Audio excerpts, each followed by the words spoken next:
Hey guys, welcome back. Thanks so much for checking out another episode. I know I'm a little bit late, but I was just on spring break last week, so I'm getting back into the swing of things. Expect videos, all the breakdowns and everything, heading into the second stage now that I'm back. But in today's video, one of the biggest surprises over the last week or two is the change from the Minnesota ROKKR. So they went ahead, they put Major Maniac on the bench, they brought in Standy, and it seems to have made all of the difference. And in this video, I really want to take 4 or 5 clips from, a couple of them are from before the roster change and a few of them are after, and just kind of show you the little details and how it really makes a difference having a natural fast SMG in that SMG position beside attached, rather than trying to put Priesta there where he's not really comfortable, and Major Maniac where he's normally a main AR in the flex, and the roles just weren't quite working out. So to start off here, I want to show you, this is from one of their recent matches against Florida. When they started stage 2, they came out their first 2 matches. They lost to Paris 03, lost to Florida 03, and this is actually a defining moment from that first hardpoint map against Florida. So just to kind of set the stage here so we know exactly what's happening, if you look top middle, right now it's 230 to 183. So Minnesota's down by about 50 points, but they do have rotations. So if we look at the mini map here, you can see that it just started P5. So this is P5 over here. We have 1, 2, we have 3, we have 4 Minnesota players, and they're all over here by P5, and it just popped. So if they're able to hold down this side of the map, then they could essentially basically be tied or have a slight lead heading back into P1, which would be inside the mid plane. And if they get back inside, then they can go from there and try to win once it goes back to the middle. But what you're going to see here, and the way that you really hold P5 on this map, is by getting one of your SMGs, getting a ton of pressure from your SMGs, whether it's attach or in this instance, it's Priesta. Priesta is inside the hill, but you have to get presence somewhere in mid-map, whether it's top plane, whether it's bottom plane, whether it's over here towards P4.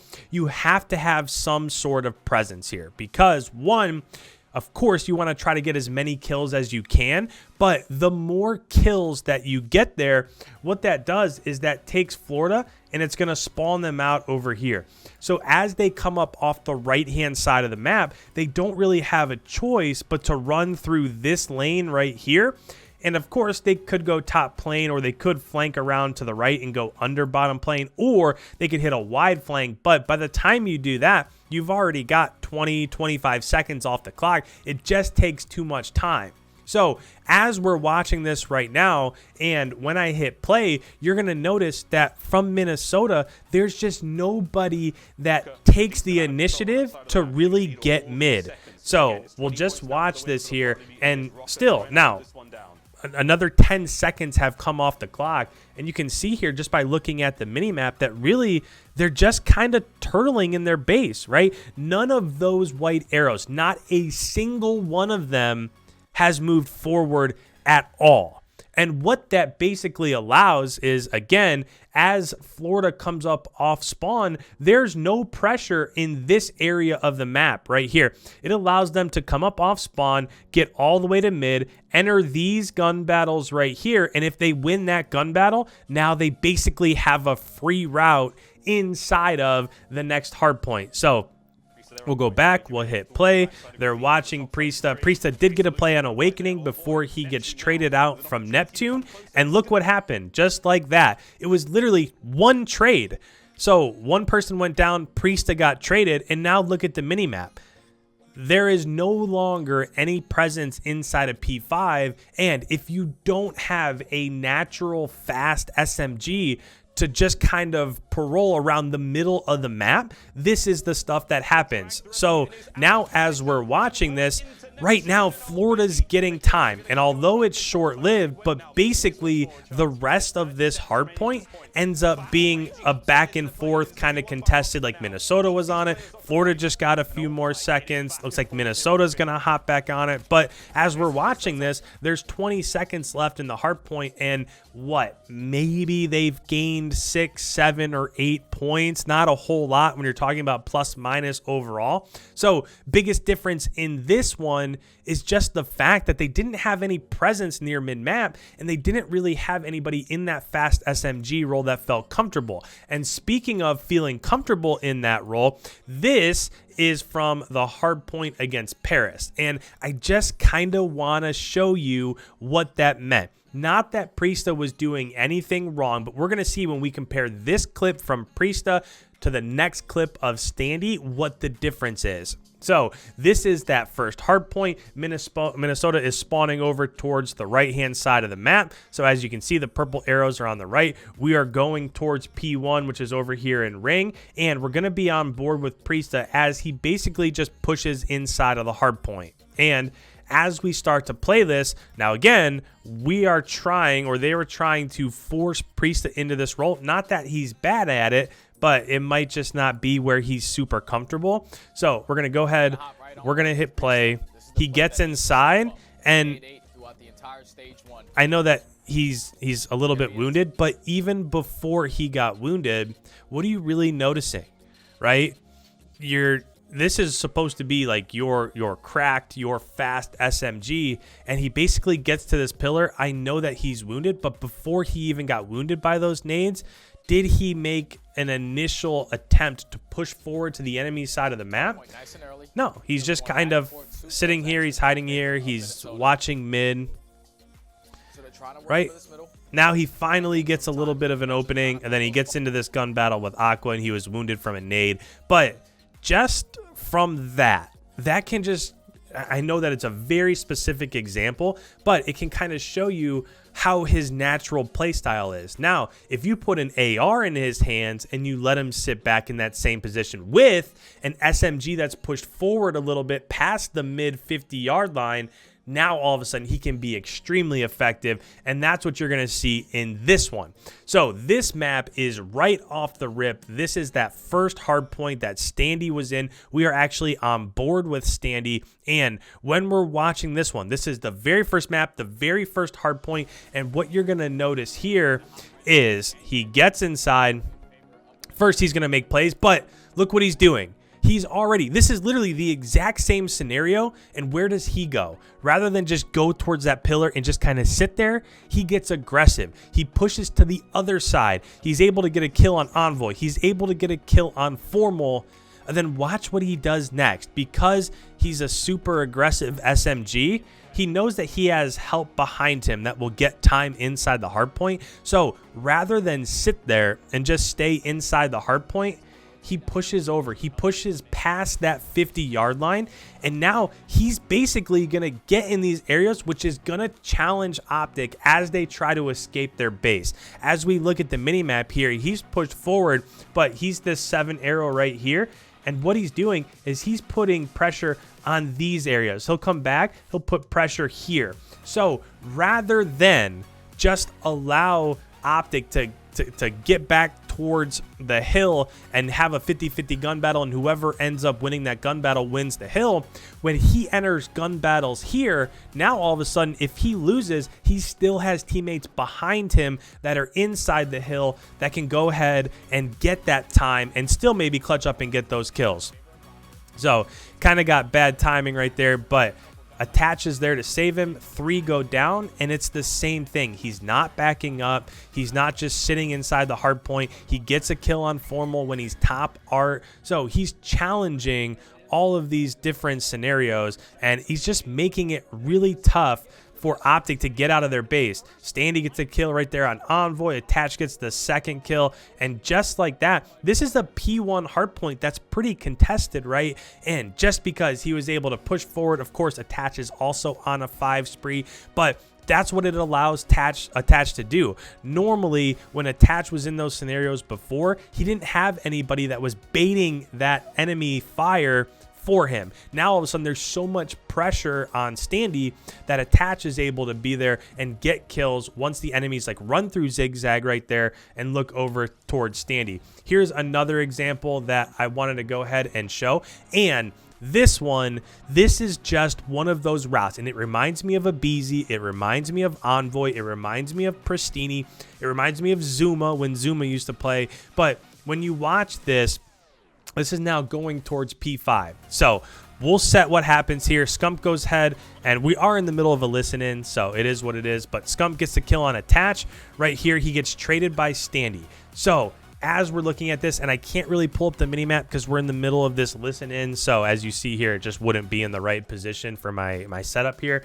But as we're watching this, the number 7 arrow right here, which is Standy, he's looking towards mid, right? There's really only one player left because 1, 2, 3 green arrows are down. So the only person left for Optic is Dashy.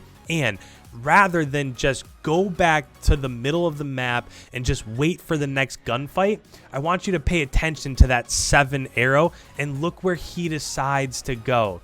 Rather than, again, he easily, you heard Scump, I don't know if you heard it or not, but Scump called out Standy's lit middle stairs. So they're probably still expecting him to be there mid stairs. But look at where this 7 arrow is going. Rather than be here, he is hitting a long flank all the way through basketball. Something that you would not expect him to do. You would not just anticipate him hitting a full flank. You would think that he's still there waiting to help his teammates. And as he does that, Accuracy gets a kill on Scump to win the initial time over towards P1 when it does go there. But right here, Dashy goes down. Formal's the last one left that can go ahead and challenge. That's what we're watching right here. And Standy ends up, you see him right here on the right-hand side of your screen, hitting that full flank, going all the way through basketball, through P4, coming up behind by Tree into kitchen, getting the kill on Formal, and that guarantees the last 22 seconds inside of P5 for Minnesota. And it might not seem like a huge deal, but if Dashy gets, say Standy was still at mid stairs, say Dashy gets a kill on Standy, Standy goes down, Formal gets that kill right there on Attach. Now those last 22 seconds would end up going towards Optic. So rather than being 173 to 57, it would be 151 to 79. And now it's really only a 60, 70, 80 point game, whereas this gets extended out all the way to 120. And that also, not only did that guarantee the last 22 seconds, but as we watch this, just because Standy was able to get that last kill, that gave them the left-hand side of the map, which means as it rotates to P1 and eventually over towards P2, that's going to ensure spawns on the left-hand side of the map for Minnesota. That takes Optic. You can see right here, Scump's coming up off of spawn, and now they have to work back through Zig or towards Art to get to P1 and try to flip for P2. All of that happened because of the aggression from Standy, rather than to stay mid-stairs, hit the flank, come from behind. Last thing that I want to show you is, oh, by the way, when it comes down to it, he can go ahead and make massive plays from that SMG position when he needs to. So as we're watching this here right now, top middle of your your screen here, it is 1-1, right? Minnesota's got 1, Seattle has 1. If Minnesota doesn't win this control round, they go down 2-1, and there's a pretty good chance that they end up getting 3-0'd. So just kind of keep that in mind. Also, there's 11 seconds left. So as we look at the mini map here, Minnesota was getting this spawn, and they elected, because of the pressure from Seattle right here, rather than elect to push towards that pressure over on the top hand side of the map and try to push through Octane and try to push through Looney and Gunless, who's pushed up there, they just hit a full flank, and they hit them from behind, and they elected, you know what, we're going to get inside the B zone, we're going to get inside Tiki, and once we're there, we're going to take these gun battles head on. Even though they have the advantage, this is the only shot that we've got to go ahead and get this final time here. So they have to push out of this window. They have to get inside. Attach goes down, and this is looking pretty grim, right? They've got 6 seconds left to capture this B point. There is not a lot of time there at all, but Standy right here slides in, and I think it's also Priesta. I think it's Standy and Priesta that's here. Accuracy does get a kill from top window. So as we go throughout this, Standy almost naded himself there. But right now, there's only 2 of them left. It is Standy and Priesta, and if they don't go massive, they don't capture this zone, they lose this round, and there's a big potential that they end up losing this map. And as you're going to see, Standy pops in here to Tiki. He's able to get the first kill right there on Pristini. Attach gets a kill on Gunless. Standy gets a second kill on Looney. There's only 1 person left now, Octane, as he's coming up off of spawn. Standy pops out right here, gets the kill. Actually, Priesta got that kill on Octane, but it was a 2v4.